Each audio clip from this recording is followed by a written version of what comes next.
Om Shanti. Toxic रिश्तों की door काटो इससे पहले कि वो आपको बर्बाद कर दें। देखिए, आज रिश्तों को लेकर के बहुत ही गंभीर विषय पर बात करेंगे और सबसे पहले आपको ये बहुत ज़रूरी जानना है कि आप जो अभी प्रेजेंट में कर्म कर रहे हो वो गलत है या सही है, ये बात जानना बहुत ज़रूरी है।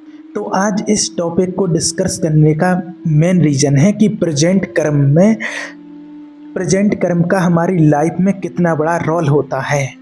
तो आज यही से हम इस बात को शुरू करेंगे कि हम लॉ ऑफ कर्मा की बात करते हैं, कर्मों के सिद्धांत पर बात करते हैं। इस सिद्धांत क्या है? हमारे वर्ल्ड के भी सिद्धांत होते हैं, हमारे इंडिया के भी सिद्धांत होते हैं, हमारे घर परिवार के भी, प्रकृति के, ये सब के सिद्धांत होते हैं। और कर्मा के क्या सिद्धांत होते हैं, आज इसको जानेंगे। तो सबसे पहले सिंपल सी भाषा में आपको बता दें कि कर्म का सिद्धांत है कि जैसा आप कर रहे हो उसकी जो वाइब्रेशन आप क्रिएट कर रहे हो वो घूम फिर करके वो वाइब्रेशन आपको खुद को ही इम्पैक्ट करने वाली है। तो अपने कर्म ध्यानपूर्वक करो, सोच समझ करके करो। कर्म से किसी को भी मुक्ति नहीं है, भगवान तक भी मुक्त नहीं है, तो इंसानों की तो बात क्या, भगवान क्या, कंट्री क्या, एक सोसाइटी क्या, इंडिविजुअल सभी के कर्म हैं।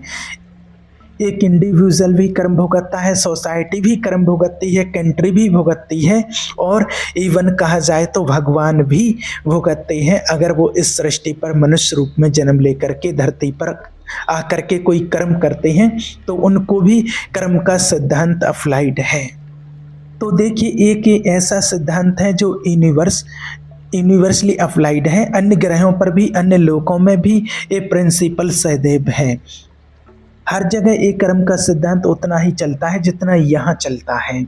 तो इस सिद्धांत एक ऐसा, इसका मतलब एक सिंपल सा है कि आज जो मेरी ज़िंदगी में, मेरी लाइफ में जो कुछ भी मैं कर रहा हूँ इसका मुझे इम्पैक्ट भुगतना पड़ेगा। अब उसमें कर्म जो है वो नॉर्मली 3 तरह के ऐसे कहे जाते हैं, पास्ट कर्मा, प्रेजेंट कर्मा, और पास्ट का एक जो कलेक्शन है जिसे संचित कर्म कहते हैं। संचित कर्म वो ह्यूज कलेक्शन है जिसमें से इस जीवन में कुछ कर्म लेकर के इस जीवन में, जिसे हम भाग्य बोलते हैं, तो इस इस जन्म का जो हम भाग्य बोलते हैं, यानी कि जो पिछले जन्म के कर्मों का वो हिस्सा जो अब पक चुका है, फल देने के लिए तैयार है ना। तो जो पका हुआ जो फल है ना वो ऐसा है, और कुछ ऐसे भी कर्म होते हैं जो अभी पके नहीं हैं और वो कर्म के फल वो अगले जन्म में पकेंगे। तो आपका इस जीवन में फर्ज क्या बनता है कि इस जीवन में ऐसे प्रेजेंट कर्म इतने अच्छे करो जिसे हम क्रियमाण कर्म बोलते हैं। प्रेजेंट कर्म का दूसरा नाम टेक्निकल भाषा में हम क्रियमाण कर्म बोलते हैं। तो क्रियमाण कर्म मतलब अपने इतने अच्छे करो कि वो ना केवल भाग्य को बदल दें, यानी कि इस जन्म के पके हुए कर्म को बदल दें, लेकिन जो पीछे संचित कर्म पड़े हुए हैं, जो हुईस कलेक्शन हैं जो अनेक जन्मों में, तो वो सारा कलेक्शन भी वो आप उससे समाप्त कर सकें। इस कर्म बंधन से मुक्ति का नाम ही मुक्ति है। जो सोल जिसने अपने सारे कर्म क्लियर कर दिए वो आत्म कर्मों से मुक्त हो जाएगी, जिसमें लोग मोक्ष की बात करते हैं, निर्वाण की बात करते हैं। अगर कोई व्यक्ति अपने कर्म बंधन से मुक्त हो जाए तो उसको जीवन मुक्त बोलते हैं। जीवन मुक्त का मतलब है कि वो जीते जी मुक्त हो जाए कर्मों से।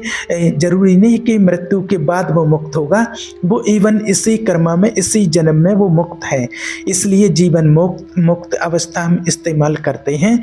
तो प्रत्येक व्यक्ति का ये फर्ज बनता है कि अपने कर्मों के प्रति जागृत रहे।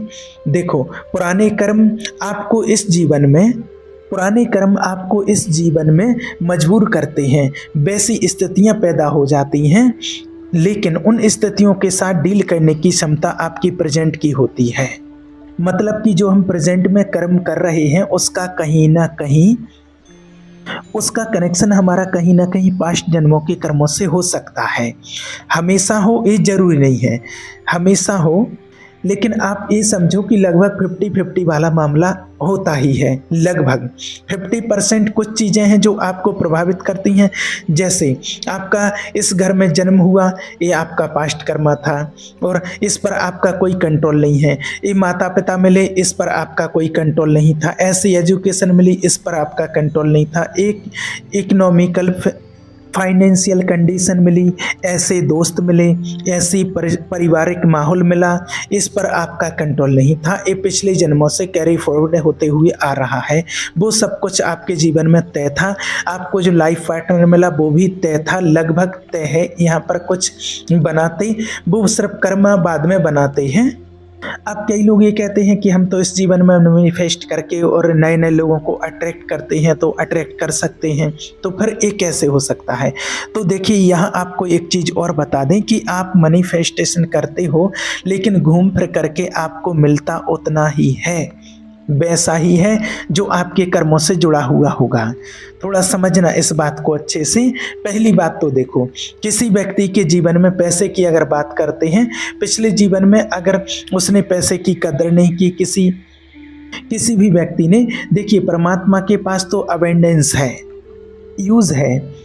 अब वो देते हुए कभी कंजूसी नहीं करते हैं। वो अपना हाथ तब पीछे खींचता है जब उसने पिछली बार देखा कि आपको पैसा दिया, आपने उसका सदुपयोग नहीं किया, उसी पैसे से जुआ खेला, उसी पैसे से मिसयूज किया, अहंकार की वजह से लोगों को, दूसरों को परेशान किया, दुखी किया और गरीबों का मजाक उड़ाया। जब जब आपने ऐसा किया तो अगली बार आपके जीवन से पैसा हटा दिया जाएगा। आपको स्ट्रगल करना पड़ेगा ताकि आप वैसा जीवन जी सको जैसा उस समय मजदूरों ने जिया होगा, जिनको आपने चिल्लाए, गुस्सा किया, मारा पीटा, कुछ भी किया, तो वो आपके इस जीवन में वो पैसे से वंचित रहोगे। अब देखो, पुराने कर्मा के इम्पैक्ट की वजह से आपके जीवन में गरीबी आई। अब इस जीवन में आप अब गरीबी को स्वीकार कर लेते हो। मान लो कि भाई मेरा तो एक किस्मत ही ऐसी है, मैं तो ऐसे ही मरूंगा, ऐसे ही जीऊंगा, तो यहाँ पर बात खत्म हो गई। ये व्यक्ति कभी तरक्की नहीं कर पाएगा। अगर ये व्यक्ति प्रयास करता है, देखो फिर आपको बताएं कि पास्ट कर्मा का देखो अपना रोल होता है, मतलब पास्ट कर्मा का अपना रोल है, लेकिन प्रेजेंट कर्मा, भगवान ने इतनी सारी टेक्निक भी तो दी हुई है ना कि मैनिफेस्टेशन किस चिड़िया का नाम है। अगर आप आज मैनिफेस्टेशन करके कुछ नया क्रिएट नहीं कर सकते तो पुराने में तो आप बंधे हुए हो, बुरी तरह से 100% बंधे हुए हो। इंसान का कुछ ऐसा स्वभाव है कि 50-50 वाला मामला है। कुछ कंडीशन ऐसी होती है जो फ्री विल्ड है, जिसमें जैसे मृत्यु पर आपका कोई जोर नहीं है, जीवन साथी पर ऑलमोस्ट कोई कंट्रोल ज़्यादा नहीं, जीवन में आने वाले बड़े बड़े एक्सीडेंट, कंडीशंस, दुर्घटनाएं, जिन पर आपका कोई कंट्रोल नहीं है, लेकिन बाकी सब पर तो आपका कंट्रोल है। कर्मा में ये नहीं लिखा हुआ है कि आप इतने बजे उठोगे, ये करोगे, इसको थप्पड़ मारोगे कि नहीं मारोगे। हाँ, ऐसी स्थिति पैदा होगी कि आपने किसी व्यक्ति को तंग किया था, इस जीवन में वो व्यक्ति आपको इरिटेट करेगा, तंग करेगा, ऐसे चांसेस हैं, लेकिन उसके साथ आज बिहेव भी कैसा करोगे, ये आपका कर्म है। मतलब अवेयरनेस होनी चाहिए, अवेयरनेस होनी चाहिए, साथ में अवेयरनेस होनी चाहिए। जितनी आप अवेयर होंगे उतनी जल्दी उससे आप पार निकल पाएंगे, वरना आप अटक जाएंगे उसी कर्मा में। और आजकल एक चीज़ और बता दें, मैंने कई लोग पूछते हैं कि मैंने पैसों की तंगी आजकल बहुत लोगों के जीवन में चलती है, तो ऐसी कंडीशन क्यों बनती है? और कई लोग ये भी कहते हैं कि क्या मैंने कुछ ऐसा पास्ट जन्म में किया हुआ था। तो देखिए, ऐसे बहुत ऐसे व्यक्ति आए हैं जिसकी अभी प्रेजेंट ऐसी फाइनेंशियली पैसे की बहुत कंडीशन खराब चल रही है और उसका कनेक्शन कहीं ना कहीं उनके पिछले जन्मों के कर्म से जुड़ा हुआ है। ऐसे बहुत सारे केस ऐसे आए हैं। देखिए, याद रखना कि जब भी किसी व्यक्ति ने जब भी अपने पद का, अपनी पावर का अगर मिसयूज किया है उसको, या अपने धन का दुरुपयोग किया है इस जीवन में, उसको जरूर करीबी की फाइनेंशियली प्रॉब्लम उसको आती है, गरीबी उसको झेलनी पड़ती है।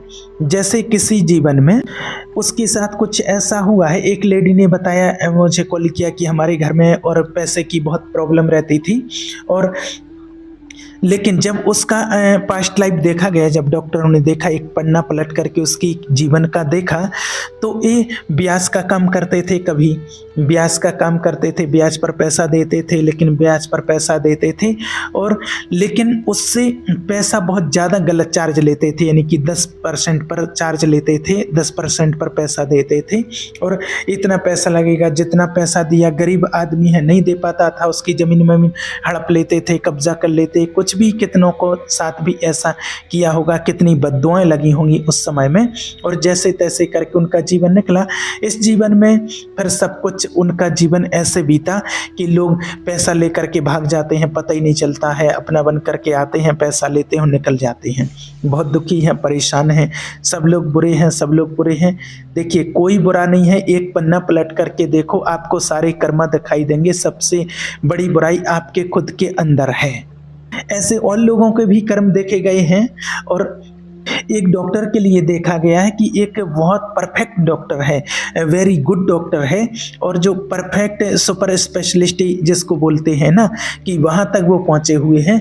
मैंने कम से कम सोचो कि 15-20 साल लगे होंगे पढ़ाई करने में, फिर उनका एक्सपीरियंस, उसके बावजूद भी उनका मार्केट में कोई नाम नहीं है, लोग उनको जानते नहीं हैं, क्लाइंट उनके पास आते हुए कतराते हैं।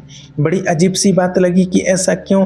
उन्होंने भी कहा कि फाइनेंशियली कंडीशन इतनी ख़राब है, तो पिछले जन्मों में देखा, उसके जीवन में पता लगा कि ये बंदा पिछले जीवन में भी एक वैद्य था और उस समय भी एक माना अकेला ही था और अपने एरिया में बहुत फेमस था। अब जब फेमस था तो उस समय आसपास में लोगों के पास बहुत सारी चॉइस नहीं हुआ करती थी, आसपास के 10, 30, 40 गांव तक कोई एक होता था और वो एक ही था। अब इसके पास मनमानी करने का पूरा चांस था कि जितना मर्जी में पैसा ले लूँ, लोगों से वसूल कर लूँ, कोई कहने वाला तो है नहीं कि डॉक्टर साहब इतने इतना कर लो, ऐसा कर लो, जितना कह दिया मतलब देना ही पड़ेगा। लोग अपना जैसे करके, भाई बीमार आदमी करे क्या, अपना घर बेच देगा और अपने खेत बेच देगा, जो भी उसके पास होगा, गहने होंगे। और कई बार तो ऐसी कंडीशन आई कि अपने बच्चे तक गिरवी रख देते थे लोग कि 15 दिन 1 महीने से सेवा करा लो, और उनसे वो सब कुछ कराया, उनके घर परिवार गिरवी रख के सब कुछ करके, मजदूरी करवा करके वो सब कुछ करवाया लोगों से, यानी कि जो बोल दिया बस उतना पैसा चाहिए, जबकि उसके पास ईश्वर का दिया हुआ सब कुछ था। अगर वो जो कहा जाता है कि डॉक्टर को धरती का दूसरा भगवान कहा जाता है, लेकिन धरती का भगवान का क्या रोल हुआ अगर वो दूसरों का पैसा लूटे जा रहा है। आज देखिए ये कहते हुए लोगों से अच्छा नहीं लगता है कि आज बहुत से ऐसे डॉक्टर भी हैं और ऐसा ही एक फील्ड बना करके और लोगों से वसूल लो। ऐसे कितने रॉकेट्स ऐसे केस सामने आते हैं कि वसूली की जा रही है, झूठे मूठे केस बना दिए हैं, बिना बात के सर्जरी कर दी है और बिना बात कितना ट्रीटमेंट दे रहे हैं। तो देखिए एक हिसाब किताब आएगा कि सबका ही हिसाब होगा, एक समय आएगा, आज नहीं तो कल कर्मों का हिसाब जरूर होगा। और कर्मों के फेर में कहा जाता है देर है अंधेर नहीं है, और फिर ऐसा हिसाब किताब होगा कि बुरी तरह से रोगे। एक एक का ऐसा देखा गया है, इतने कर्मा देखे गए हैं। एक चीज़ और बता दें कि ऐसे भी बहुत लोग देखे गए हैं कि माना मुंबई का एक बिल्डर है, मुंबई में बिल्डर होना कोई मजाक वाली बात नहीं है, और ये माना जैसी बात है कि करोड़ों करोड़ों में डील होती है और उसका खुद का घर नहीं है, और परेशान है वो इस बात से कि दुनिया मेरे हाथों से घर लेती है, दुनिया के फ्लैट बनाता हूँ, ज़मीनें खरीद के फ्लैट बना करके बेचता हूँ, बिल्डर है, काम ही ये है। और दुनिया की बड़ी बड़ी बिल्डिंग खड़ी की हैं, मॉल खड़े किए हैं, होटलें बड़ी बड़ी खड़ी की हैं, लेकिन खुद का घर नहीं है। एक कमाल की बात है। देखा किस्मत को एक पन्ना पलट के पीछे देखा गया तो पिछले जीवन में भी ये व्यक्ति एक कॉन्ट्रैक्टर था, वहाँ किसी राजा ने इनके यहाँ पर माना राजा के यहाँ पर जैसे वो करता था, तो राजा ने उसे काम दिया। कुछ गरीब लोगों ने जाकर के राजा के आगे रिक्वेस्ट की होगी कि हमारे लिए पक्के घर बनवा दो, हम ऐसे नदी के किनारे झुग्गी झोंपड़ी में रहते हैं, ऐसे जैसे आजकल झुग्गी झोंपड़ी हैं ऐसे रहते हैं। तो राजा ने उनकी कंडीशन देख करके उनके लिए कुछ पैसा इश्यू किया कि इस जगह पर फलानी जगह पर ये ज़मीन जो यहाँ पर अच्छी सी बढ़िया सी बस्ती बनवा दो, इनके रहने के लिए पक्के मकान बनवा दो। पैसा इश्यू किया गया। लेकिन जैसा आजकल ऐसा होता है, उस समय भी ऐसा किसी को खिलाए, इसको खिला खिलू के और ऊपर पेपर्स में दिखा दिया, कागजों में साइन भी करवा लिए और देखो बस सब तैयार है, थोड़े बहुत घर बनाए और बस बाकी का पैसा हड़प लिया। माना कि 80% पैसा खा लिया, 10-20% लगा दिया। अंत में मन जिन लोगों को घर मिलना चाहिए था उनको प्रॉमिस किया राजा ने, पैसा दे दिया, लेकिन वो पैसा कभी उन तक नहीं पहुंचा, उनको घर नहीं मिला। वो जीवन भर घर के लिए तरसते रहे। ये भी जीवन भर आज घर के लिए तरसता रहेगा। ये बिल्कुल सिंपल सी बात है। ईश्वर का सीधा सीधा सा न्याय है। आप किसको दोष दे रहे हैं? अगर आप कहें कि भगवान ने ऐसा क्यों कर दिया, परमात्मा ने ऐसा क्यों कर दिया, तो उसमें तो भगवान का कोई दूर दूर तक रोल ही नहीं है। और ये आपका जो रोल है आपके कर्म का है। जैसा आप कर रहे हो वैसा ही आप पाओगे। सीधा सा सिद्धांत है, सीधी सी बात है कि जैसा आप कर रहे हो वैसा वैसा आप भुगतने के लिए आप तैयार रहना।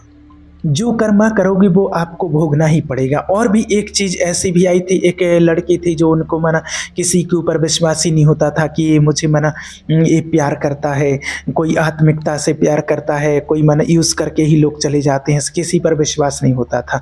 उसका जब देखा गया तो वो पूर्व जन्म में एक सुंदर सा लड़का हुआ करती थी, वो मेल था, लड़का था सुंदर, हट्टा कट्टा बढ़िया, और वो मना 1 नहीं 2 नहीं 4 नहीं 26 लड़कियों के साथ उसने ऐसा अपना व्यवहार बनाया, उनको यूज़ किया और छोड़ दिया।